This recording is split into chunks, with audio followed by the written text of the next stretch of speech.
কিছুক্ষণ আগে একটা খবর আসে পালাটানা এলাকায় একটি মূর্তি ভাঙচুর, কালী মূর্তি, এবং আপনারা সেখানে গিয়েছেন। কোনো অভিযুক্তকে আটক করা সম্ভব হয়েছে বা প্রাথমিক তদন্তে কি বেরিয়ে এসেছে?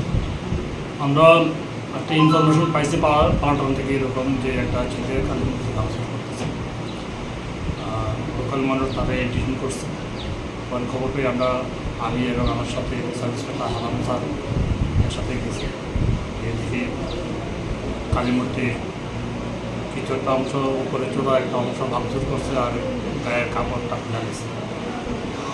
লোকাল পাবলিক তারা ডিটেইন করে আছে। তখন তারা এখান থেকে ইনকোয়ারি করছে। প্রাথমিক তদন্তে জানা গেছে যে তার নাম জয় দত্ত। বাড়ি সঠিকভাবে করতে পারে না, তখন আমরা তাকে ওখান থেকে নিয়ে এসেছি। প্রাথমিকভাবে কি বোঝা যাচ্ছে, যুবক কি সুস্থ না অ্যাবনর্মাল রয়েছে?